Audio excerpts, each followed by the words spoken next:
Hello guys, welcome back to our channel. Day 158 of the 2025-2026 NBA regular season, April 5, 2026. The Miami Heat rolled past the Washington Wizards 152-136. Jaime Jaquez Jr. scored 32 points before dashing out to fly to the NCAA Women's Basketball title game. Kel'el Ware finished with 24 points, 19 rebounds, and 7 blocks, and the Miami Heat rolled past the Washington Wizards. Bam Adebayo, who scored 83 points in the Miami's last game with Washington, faced a triple team on his first possession and scored 14 points for Miami. Adebayo also had 9 rebounds and 7 assists. Miami reached 150 points for the third time in franchise history.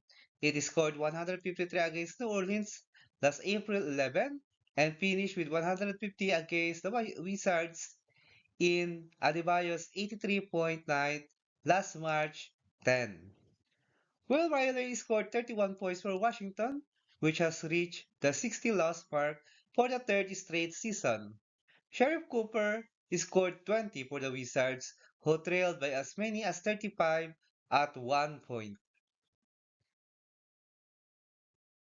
Nikola Jokic scores 40, outduels Victor Wembanyama and the Nuggets stop the Spurs 136-134 in overtime. Nikola Jokic had 40 points, 13 assists, and 8 rebounds. Christian Braun added 21 points and the Denver Nuggets beat the San Antonio Spurs in overtime to snap the Spurs' 11-game winning streak. Jamal Murray finished with 15 points and 10 assists. Victor Wembanyama finished with 34 points, 18 rebounds, 7 assists, and 5 block shots for the Spurs, who lost for only the third time in their last 30 games. Stephen Cassell added 20 points for the San Antonio. Denver held San Antonio to 33% shooting the rest of the way, outscoring the Spurs 40-27 in the final 14 minutes of the game, including overtime. The Detroit Pistons beat the Philadelphia 76ers 160-93 and clinched the top seed in the Eastern Conference.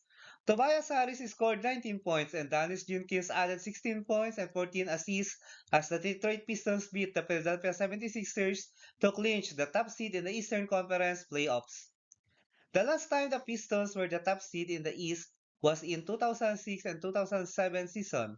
They have already clinched the Central Division title for the first time since 2007 and 2008 season. Jalen Duren added 16 points and 7 rebounds for the Pistons, who have won 12 of their last 15 games. Tyrese Maxey led the Philadelphia 76ers with 23 points, and Paul George scored 20. George averaged 25.8 points in 6 games since returning from a 25-game suspension for violating the league's drugs policy. And now the NBA regular season games is scheduled on April 6, 2026. The second best team in the Eastern Conference, Boston Celtics, led by Jaylen Brown, will play the visiting Toronto Raptors, led by Scottie Barnes, in TD Garden at 3:30 a.m. Philippine time or 3:30 p.m. Eastern time. Alex Sarr and the Washington Wizards will meet Nick Claxton and the Brooklyn Nets in Barclays Center at 3:30 a.m. Philippine time or 3:30 p.m. Eastern time. Devin Booker and the Phoenix Suns will try to end their two-game skid as they play Josh Giddey and the Chicago Bulls in United Center at 3:30 a.m. Philippine time or 3:30 p.m. Eastern time. Cedric Coward and the Memphis Grizzlies will visit Ryan Rollins and the Milwaukee Bucks in Preserve Forum at 3:30 a.m. Philippine time or 3:30 p.m. Eastern time. Donovan Mitchell and the Cleveland Cavaliers will go up against Pascal Siakam and the Indiana Pacers in Rocket Arena at 6 a.m. Philippine time or 6 p.m. Eastern time. The surging Charlotte Hornets, led by LaMelo Ball, will face the slumping Minnesota Timberwolves, led by Julius Randle, in Target Center at 7 a.m. Philippine time or 7 p.m. Eastern time.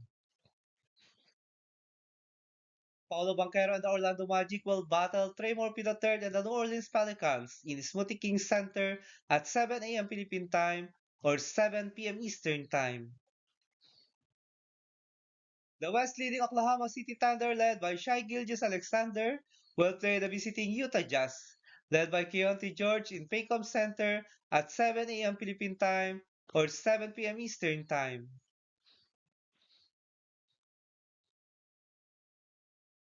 LeBron James and the Los Angeles Lakers will match up against Cooper Flag and the Dallas Mavericks in American Airlines Center at 7:30 a.m. Philippine time or 7:30 p.m. Eastern time.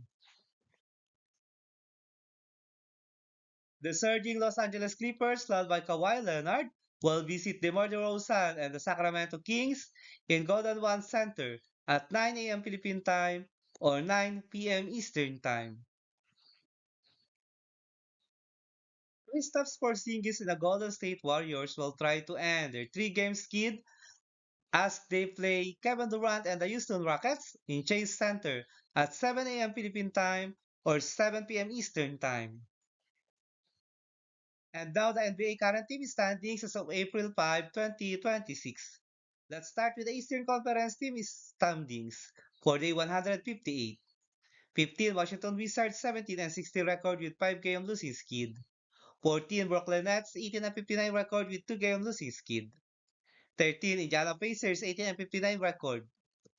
12 Chicago Bulls 29 and 48 record with 6-game losing skid. 11 Milwaukee Bucks 30 and 49 record with 2-game losing skid. All these teams are already eliminated in playoff contention. Number 10 is the Miami Heat, 41 and 37 record. Number 9 is the Orlando Magic, 41 and 36 record. Number 8 is the Charlotte Hornets, 42 and 38 record with 3-game winning streak. Number 7 is the Philadelphia 76ers, 43 and 35 record. Number 6 is the Toronto Raptors, 43 and 34 record. Number 5 is Atlanta Hawks, 45 and 33 record with 4-game winning streak. Number 4 is the Cleveland Cavaliers, 48 and 29 record. Number 3 is the New York Knicks, 50 and 28 record with 2-game winning streak. Number 2 is the Boston Celtics, 52 and 25 record with 2-game winning streak. And the best team in the Eastern Conference is Detroit Pistons, 57 wins with 21 losses. The Detroit Pistons already clinched the Eastern Conference, while Boston Celtics, New York Knicks, and Cleveland Cavaliers clinch a playoff berth. Let's proceed to the Western Conference team standings for the 158. 15 Utah Jazz 21 and 57 record with 8-game losing skid. 14 Sacramento Kings 21 and 57 record with 2-game winning streak. 13 Dallas Mavericks 24 and 53 record with 3-game losing skid. 12 New Orleans Pelicans 25 and 53 record with 7-game losing skid. 11 Memphis Grizzlies 25 and 52 record with 3-game losing skid. All these teams are already eliminated in playoff contention. Number 10 is the Golden State Warriors, 36 and 41 record with 3-game losing skid. Number 9 is the Los Angeles Clippers, 39 and 38 record with 2-game losing skid. Number 8 is the Portland Trail Blazers, 40 and 38 record with 3-game winning streak. Number 7 is the Phoenix Suns, 42 and 35 record with 2-game losing skid. Number 6, Minnesota Timberwolves, 46 and 31 record.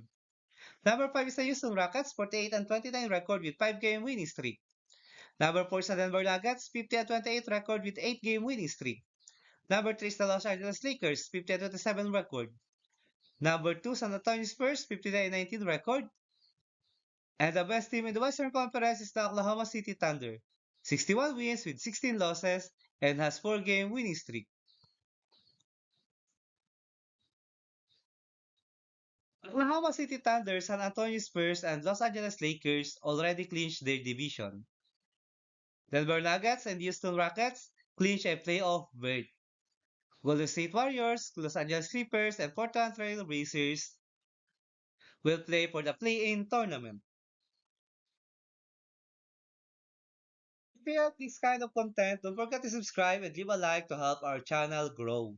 Thank you so much, everyone. See you in the next video.